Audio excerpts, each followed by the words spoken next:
Soomaaliyeed oo sidoo kale cadow gacanta soo galo xaasida way dareemi karaan ay dhibaatada aniga hadda Assalaamu calaykum daawadayaal idin soo dhaweynaya halka naga daawanaysaan waa xogsahan anigoo isku jooga xaafadda ayaan waxaan arkay oo qadka isaga jira muuqaal run ahaantii aad iyo xanuunjiyay oo aan la damqaday muuqaalkaas wuxuu ku saabsan yahay gabar yar oo Soomaaliyeed gabadhaas oo dhacdadeeda ay tahay inay dhinteen aabaheed hooyadeed sida aan ogsoonahyna dunida aan joogno aaba iyo hooyo la'aan markaad caruur tahay ma sahlana in barbaarintaada ay noqoto wax qurux badan oo si qurux badan aad soo barbaarto nasiib wanaag gabadhan walaasheena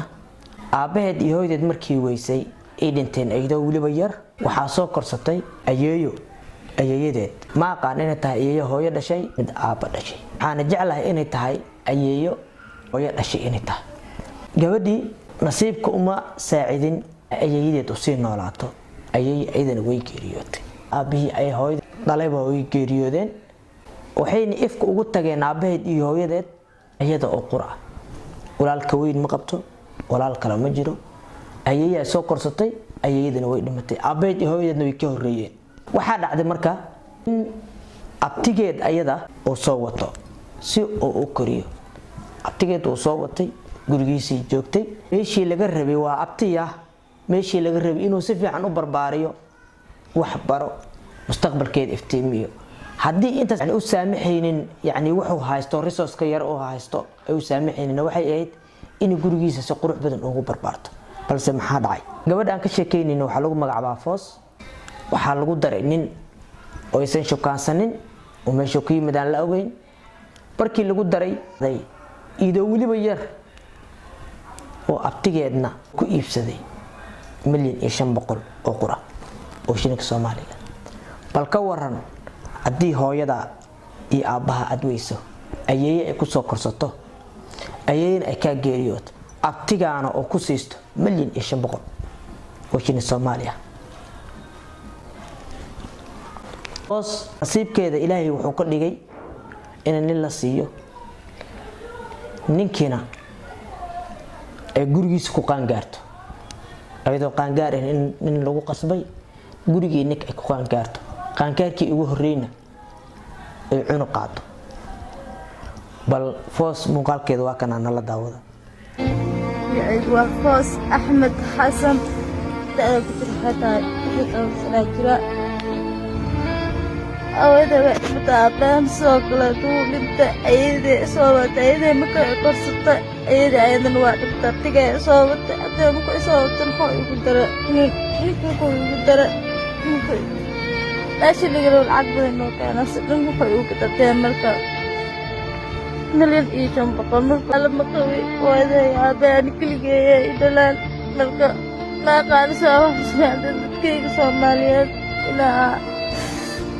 gurigeeda la qaybsan meeshaan oo imaadaan walaadkayga dhibaatadayda tusoo marka soo lidkana dareemi kartiin dhibaatada ku jiro sayla tahay marka madaxaygii dhaawacyadii gaarsaan oo mii joogta dhulka aad mii joogo walaal mii joogta ay mii joogta abtiyooggeeyo abtina waasna waa iga dhimin cadowga igata idinka gabdhaha Soomaaliyeed oo sidoo kale nin cadowga oo xaasida camal oo gacantiisa gadaan iga bixiyaan cunugayga caano muusto kushina caano ka tadamaad meel galadii adaan naankayga wax ka soo raasana waa baxadkayga dhaxgal xoole waa qalbintaan bixi karta taqdimka waxana tooleena waa qalbintaan kaaga markiisa inay hesho gurigaaga sharafa u joogtay sharaf ma meeshaas daal dil ayaan markaas waa la jirdila adana cunug oo kiyaalay soo tuur oo 3 bilood dilana saan ku ah cunugilisaasta waxaasna ma aqaan markaan gabdhihiisa madaxani waxayna garabsiisin oo dhibaatada ay gabdhihiisa dareem kayga xawal furaashada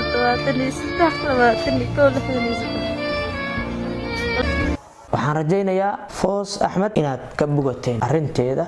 iyo marxaladda haysato waxaan rabaa marka inaan ku darsado waalidiinta Soomaaliyeed in loo daayo wiilka ama gabadha in qofkaas garashadiisa lagu wado guurdoon yahay ama waqtiga waxbarashada uu ku jiro kale wixii tala wanaagsan la siiyo lagana ilaaliyo wixii wax qofkaas damqi kara oo asiga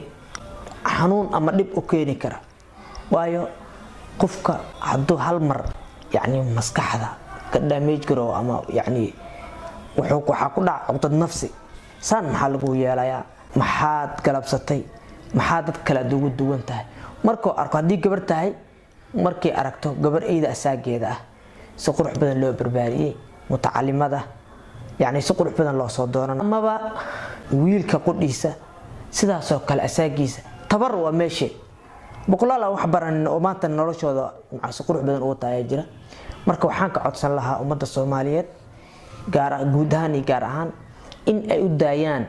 dhalinyarada sida waxaan si gooni u hadlaa waalidiinta in dhalinyarada u daayaan garashadooda iyo ayaga maxaa ku yiraahdaa waxyaabaha isleeyihiin markaas waxbaad ka keeni kartaa xogsahan waxay soo tabisaa waxyaabaha bulshada ka qarsoon muuqaalkan meel dheer gaarsiiya aad iyo aad u mahadsantihiin. Assalaamu calaykum waraxmatullaahi wabarakaatuh.